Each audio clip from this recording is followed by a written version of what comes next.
están ustedes? Muy buenas noches, bienvenidos a la revisión de las noticias de este domingo 23 de agosto en CNN Prime. Mi nombre es Natalia Muñoz y a partir de este minuto estaremos revisando las informaciones que han marcado esta jornada en el ámbito nacional y por supuesto también en el mundo. Comenzamos de inmediato entonces con los titulares. El gobierno se abrió a bajar la suma urgencia al proyecto de reforma de seguridad. El ministro García Ruminot lamentó los reparos surgidos del Senado y aseguró que están dispuestos a que el proceso legislativo sea lo más informado y participativo posible. El presidente de Estados Unidos, Donald Trump, respondió al primer ministro de Canadá tras el colapso de las negociaciones comerciales entre ambos países. El mandatario sostuvo que su vecino país requiere los beneficios de ser un Estado estadounidense sin serlo. Y en el fútbol, Colo-Colo se impuso a la Universidad de Chile en el Superclásico número 200 por 2-1. Con esto los salvos se alejan en la tabla y consolidan el liderazgo en el torneo nacional. Y comenzamos esta revisión con noticias del orden nacional, porque durante este domingo el gobierno se abrió a la opción de bajar la urgencia a la reforma en seguridad. Fue el ministro secretario general de la presidencia, José García Ruminot, que en el programa Estado Nacional de TVN sostuvo que se verán en la obligación de renovar la suma urgencia legislativa que actualmente tiene el proyecto, asegurando que puede ser esa misma o bien una urgencia más larga de 30 días, urgencia simple.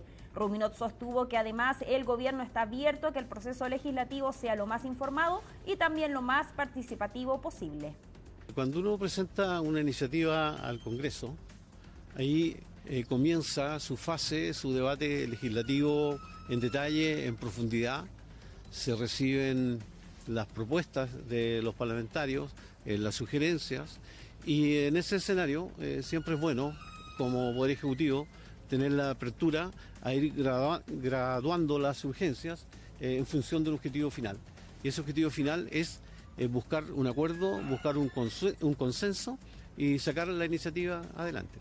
Nosotros hemos presentado una reforma y existen todas las opciones y todas las posibilidades de mejoramiento en el Congreso Nacional. Por lo tanto, ahí se recogen las diversas iniciativas y se va buscando, ¿no es cierto?, el mejor resultado para esa reforma constitucional. La reforma constitucional que presentó el presidente Kast en materia de seguridad pública tiene una serie de deficiencias de carácter técnico. Parece que está siendo muy mal asesorado en los temas de seguridad pública. Por eso la decisión de retirar la urgencia parece sensato. Esperamos también que el gobierno retire este proyecto y pueda abrir una mesa de trabajo con distintos sectores políticos y con técnicos con el objeto de poder abordar una reforma constitucional con seriedad y que efectivamente tenga respaldo técnico y político para así proteger de mejor manera a los chilenos y chilenas en materia de seguridad pública. Me parece que esa reforma constitucional probablemente y con la bajada de la urgencia nos va a permitir un diálogo más fluido, no solamente entre nosotros, sino que también con el socialismo democrático, el Partido Comunista y Frente Amplio. La verdad es que a estas alturas, donde ha sido una oposición tan dura y en materia de seguridad tiene una mirada tan distinta a los ejes derecha y centro-izquierda, me parece que va a acotarse más la reforma, el eje reforma carcelaria con regímenes más estrictos de segmentación, segregación, aislamiento y comunicación, me parece que puede lograr un apoyo más allá de la derecha. Creemos que no es necesario, que no es parte de la agenda de seguridad, estamos disponibles a hablar de seguridad si queremos hacerlo, es más, el gobierno también le puso urgencia a proyectos de ley que son nuestros. Por ejemplo, el perseguir a los adultos que están detrás de los jóvenes a los que usan para involucrarlos en la red de delincuencia. Pero no a una reforma constitucional que es absolutamente inútil para hacerse cargo del problema de seguridad que tenemos en Chile. ¿Es necesario reformar la Constitución? Parece que hoy día todo indica que no, sino que tienen que haber leyes específicas. 2. ¿Es necesario abrir un quinto estado de excepción cuando hoy día el estado de emergencia, que es el que se usa en la Araucanía, en la frontera norte, ya permite incluso decretar un estado de emergencia en una cuadra, en una manzana, en un barrio, con carabineros, con militares? Se puede hacer. ¿Por qué crearon un invento nuevo? Y el ministro de Defensa, Fernando Barros, planteó la necesidad de que Chile se retire del convenio participativo 169 de la OIT. El secretario de Estado sostuvo en entrevista con DF+ que el tratado suscrito solo por 24 países ha generado un trato distinto según el origen étnico de las personas, lo que a su juicio constituye un riesgo para la defensa nacional, agregando que es un factor de división entre los chilenos. Barros afirmó que es factible salirse del convenio y adelantó que impulsará la discusión, aunque reconoció que se trata de un trabajo de largo plazo en el que deberían involucrarse otros ministerios. El convenio 169 ciertamente tiene algunas externalidades negativas, pero una decisión de esa magnitud debe ser debatida a nivel de Estado y todos sabemos que el presidente de la República es quien lleva nuestras relaciones internacionales, entonces será la Cancillería, el Ministerio del Trabajo y el Ministerio de Justicia la que deban evaluar la medida y luego informarle al presidente de la República quien tomará las decisiones. A mí me parece que no es muy prudente que la opinión pública y los parlamentarios nos enteremos de algo así por la prensa. Yo esperaría que post-reconstrucción nos centremos en la agenda de seguridad y evitemos una opinología que nos desvíe realmente lo importante. Los alcaldes de Maipú, Tomás Bodanovich, y de Providencia, Jaime Belolio, publicaron una columna de opinión conjunta. En el texto titulado Chile a 30 años, una invitación desde dos veredas distintas, llaman a construir lazos a largo plazo y a reconocer que existen tareas que ningún sector es capaz de resolver por sí solo. Para ello proponen 7 acuerdos de carácter transversal, entre los que se encuentran una reforma al sistema político que devuelva gobernabilidad y estabilidad institucional, una reforma al empleo público y un plan de modernización y fortalecimiento de las capacidades del Estado, entre otras medidas. Los alcaldes llaman a iniciar un diálogo compartido y a proponer metas medibles, dejando de lado los caminos para alcanzarlas. Además, advierten que es necesario resistirse a la polarización producida por las redes sociales. Y la aprobación del presidente Kast se mantiene en un 35%. Según la última encuesta Criteria, la desaprobación al mandatario alcanza el 52%. En relación con la mega reforma, un 48% cree que tendrá consecuencias negativas para el crecimiento del país. Además, un 52% estima que la reactivación económica ha sido menor a lo esperado. Respecto al empleo, un 54% considera que sigue siendo una deuda de la actual administración. En cuanto a la reforma en materia de seguridad, un 55% respalda el nuevo estado de excepción constitucional planteado por el gobierno, frente a un 33% que está en desacuerdo. Asimismo, un 69% respalda la colaboración de las Fuerzas Armadas con Carabineros y la PDI. La exministra Mara Cedini reapareció, esta vez defendiendo el trabajo del presidente José Antonio Kast. Este es mi gobierno y yo voy a hacer todo lo posible para que le vaya bien. Fueron las palabras de la ex vocera en una entrevista con El Mercurio a poco más de 3 meses de haber dejado la subsecretaría y a un mes de su polémica participación en el programa Sin Filtro. Cedini afirmó que en ningún momento dijo falsedades durante su paso por el programa Sin Filtro, sino que simplemente relató su experiencia personal. Además, acusó que sus declaraciones fueron interpretadas de mala fe por parte de la oposición. La exministra señaló que se mantendrá como independiente, aunque su respaldo a este gobierno continúa vigente. 2 personas fueron rescatadas tras una emergencia en la comuna de Tocopilla. Luego del aluvión que afectó a la zona, detectives del equipo de apoyo táctico, emergencias y catástrofes de la PDI se desplegaron hasta sectores aislados por vía terrestre para rescatar y evacuar a 2 personas que requerían asistencia médica.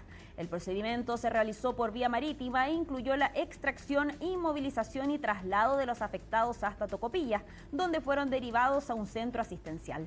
La operación se coordinó con la Armada de Chile y personal del SAMU, lo que permitió concretar el rescate de manera segura. Detectives del equipo de apoyo táctico a emergencias y catástrofes ATEC de la Policía de Investigaciones de Chile se trasladaron a las personas que se encuentran actualmente aisladas por vía terrestre, esto con la finalidad de rescatar y evacuar a 2 personas que requerían de asistencia médica, debiendo desarrollar maniobras especializadas tendientes al traslado y posterior derivación al centro asistencial correspondiente.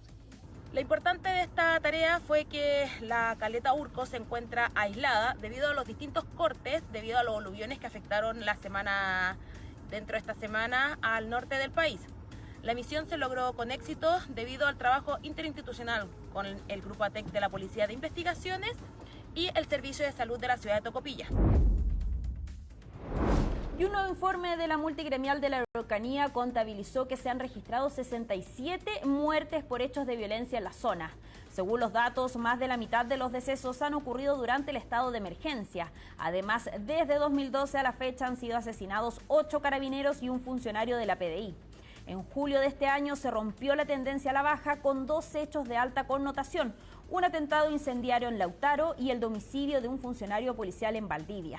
El informe agrega además que el 73% de los hechos registrados en lo que va de 2026 se concentran en la Araucanía, con Malleco como principal foco territorial. El gremio concluye que pese a la baja respecto de años anteriores, el impacto y la persistencia de los hechos confirman que la capacidad operativa de estos grupos se mantendría intacta. Nuestro informe demuestra una baja sustancial en la cantidad de atentados, sobre todo si se compara previo a la implantación del estado de excepción. Por otra parte, existen avances aún importantes en la desarticulación de los grupos extremistas, pero debe ejecutarse esto hasta el final, hasta la desarticulación completa. Y nos vamos a la pausa y ya continuamos con más informaciones en CNN Prime. Y continuamos con la revisión de las noticias en CNN Prime y ya la están viendo ustedes. Estamos con Laura Soto del área internacional que nos va a estar actualizando de todas las noticias de lo que ha marcado esta jornada en el mundo. ¿Cómo estás, Laura? Muy buenas noches. Hola, ¿qué tal, Nati? Muy buenas noches. Vamos a partir con esta guerra comercial que se ha reanudado entre Estados Unidos y Canadá. Y ahora con las palabras del presidente Donald Trump en su red social Truth Social, quien dice que Canadá espera un trato o beneficios de un Estado sin serlo, volviendo a esta retórica de que Canadá debiese convertirse en el estado número 51 de Estados Unidos. Recapitulemos un poco cómo ocurre entonces estas fallidas negociaciones entre ambas partes. Se buscaba entonces llegar a un acuerdo de tipo comercial, pero finalmente las negociaciones colapsan y Estados Unidos impone un arancel del 50% a productos canadienses por el valor de $20.000 millones, a lo cual el primer ministro canadiense Mark Carney dice el sábado,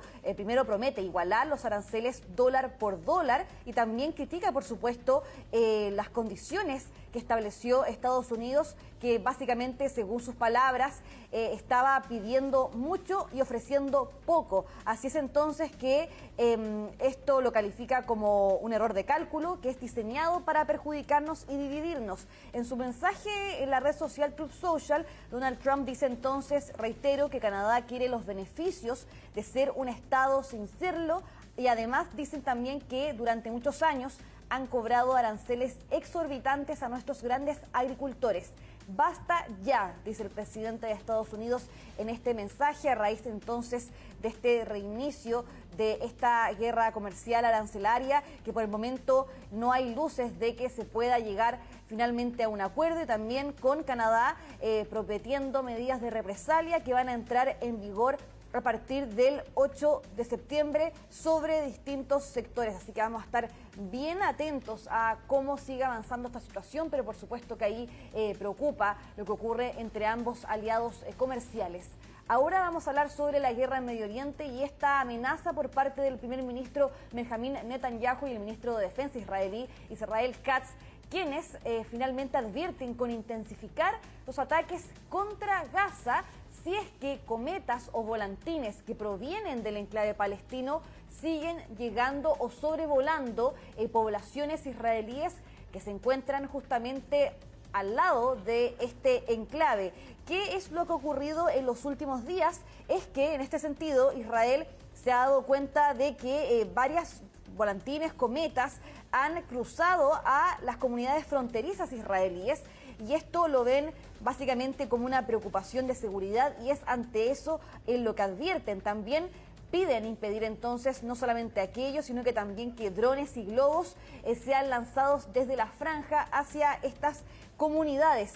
También lo que vimos durante esta jornada fue un ataque aéreo israelí, 2 ataques de hecho aéreos separados que ocurrieron durante este domingo, que causaron la muerte de al menos 2 personas, entre ellas un niño de 4 años. Pero respecto al sobrevuelo de estos volantines y cometas, lo que ha dicho el vocero de Hamas, Qassem, es que estos básicamente son juguetes para niños en los campos de refugiados. De hecho, hemos visto que realmente no se han hallado ningún tipo de explosivos ni materiales incendiarios en estas cometas, pero sin duda que Israel sigue advirtiendo sobre aquello y el vocero de Hamás indica de que esto realmente, esta amenaza, se basa en pretextos inventados para justificar la continuación de la agresión y hace también un llamado a Estados Unidos de los países mediadores a detener esta agresión y la destrucción del marco del alto al fuego, todo esto en medio del pleno estancamiento de las negociaciones entre ambas partes a 10 meses después de que se haya instaurado este alto al fuego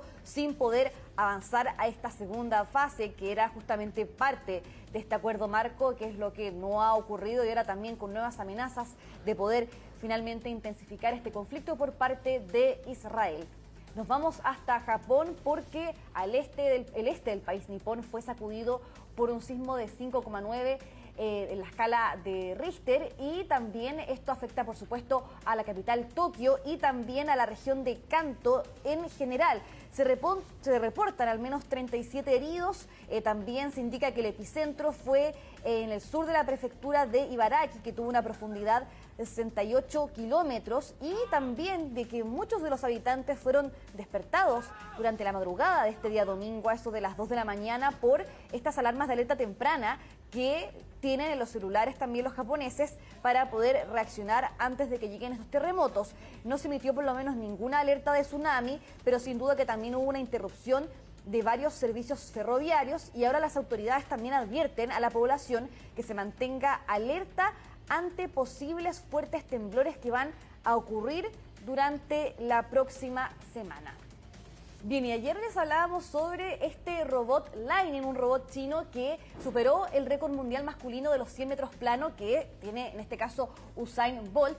Y ahora, justamente para la prueba que se preparaba este robot, es para lo que ya se inauguró durante este día sábado, que es la segunda versión de los Juegos Mundiales de Robots Humanoides, que aumentan en escala respecto a la primera versión del año pasado, donde los equipos ahora pasan de 280 a 666 y los robots de unos 500 a más de 2.000, con una competición que se va a prolongar hasta el miércoles, que va a contar con 51 pruebas, pero que aún así la participación sigue siendo mayoritariamente china, porque de los 666 equipos que hay, 25 solamente son extranjeros procedentes de 16 países, y parte de los equipos o las pruebas más bien que participan son atletismo, kickboxing, también hay pruebas de destreza, lucha libre, tenis de mesa, es todo lo que hacen entonces estos robots, y es bastante importante porque se ha visto en el último año un avance muy importante respecto a la destreza de estos robots humanoides, porque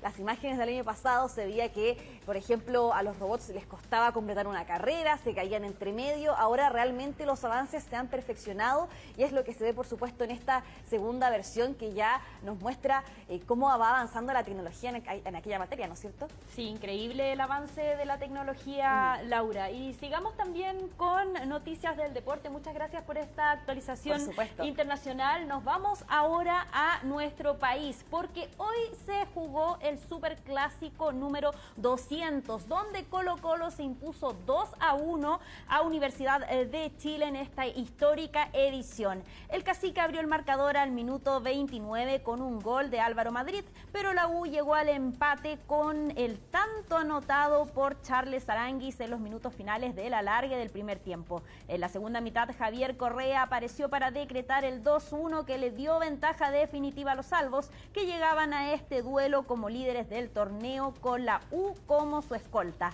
46.000 personas presenciaron el encuentro en las tribunas del Estadio Nacional, todos hinchas locales por decisión de las autoridades que no permitieron público visitante. En este partido, el emblemático refuero de Colo-Colo, Bociña, se mantuvo en la banca aún sin debutar oficialmente en la cancha. Se vivió un clásico muy lindo, donde creo que los primeros 45 y los segundos 45 fueron para ambos equipos. Nosotros tuvimos la posibilidad de los primeros 45, donde encontramos el gol, tuvimos de incrementar la posibilidad de goles, no lo pudimos hacer. Luego el segundo tiempo ellos salieron muy bien, hay que reconocer que el empuje de local y su gente, nosotros no tuvimos la claridad suficiente como para poder aprovechar esas cosas, pero me voy contento, ganamos. Destacar a mis jugadores, la entrega, no los que inician, sino los que están afuera, los que quedaron afuera. Estoy feliz en ese sentido. Antonia y Melita Abraham son las reinas indiscutidas de las aguas chilenas y acaban de hacer historia logrando 3 podios mundiales consecutivos. Ahora están en preparación para su mayor desafío del año, el Mundial de Remo en Ámsterdam. Todos los detalles se los revisamos en el informe de Diego Ramírez. Participación en 3 Copas del Mundo y 3 podios conseguidos. Así llegan Antonia y Melita Abraham al Mundial de Remo 2026. La máxima competencia del año tendrá como sede el canal artificial de Bosman, ubicado en el suroeste de Ámsterdam, en Países Bajos. Estamos en nuestro mejor momento a nivel físico, a nivel técnico como equipo. Estamos siendo muy competitivas a este nivel. Ya venimos al Mundial con mucha confianza, entonces estamos muy contentas, la verdad, con la temporada que hemos hecho y con confianza de que puede salir todo bien. Bronce en Sevilla y Lucerna, plata en Volvid, Bulgaria. Resultados que muestran el crecimiento de las hermanas tras los Juegos Olímpicos de París 2024, donde obtuvieron la 9ª posición. 2 años entrenando en Europa bajo el mando del técnico Felipe Recard.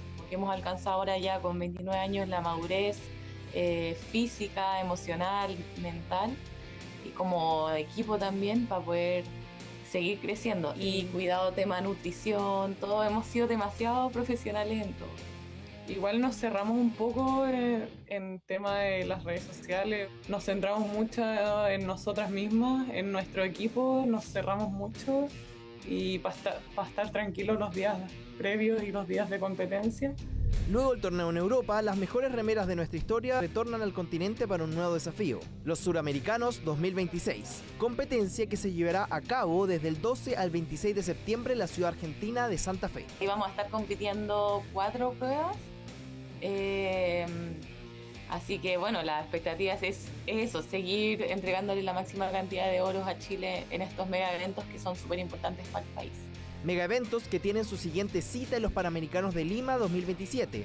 Competencia especial para las mellizas. Hasta ahora ningún chileno ha obtenido más medallas que ellas en este evento. Eso sí, ahora tendrá un condimento especial. 2027 igual va a ser un año muy especial porque 2 semanas o 3 semanas después tenemos la clasificación olímpica para Los Ángeles.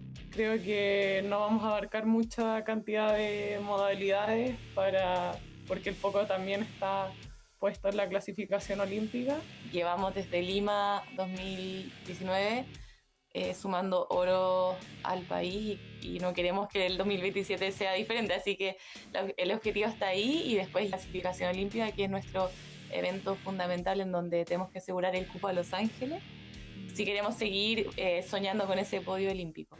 El sueño y la gran meta de las chilenas que a 2 años de la cita olímpica aparecen como una de las opciones nacionales de ganar una medalla. Si todo sale bien, vamos a seguir con esa mentalidad, esa actitud para llegar a Los Ángeles sin miedo a enfrentarse con todo. O sea, aquí en el alto rendimiento yo creo que lo importante es eso, es disfrutar y no tener miedo a nada. Que venga lo que tenga que venir, nos enfrentamos a todo sin miedo, sin presión, sin nada, y eso nos hace también sorprendernos de los resultados que tenemos. Resultados que este año las acompaña y que esperan repetir en la Copa del Mundo que se inicia el próximo lunes en la capital de Países Bajos. Y con estas informaciones terminamos la revisión de las noticias de este domingo 23 de agosto en CNN Prime. Los invitamos a seguir conectados y en la revisión de todas las informaciones a través de nuestro sitio web cnnchile.com y nuestras redes sociales. Que tengan una muy buena semana. Muy buenas noches.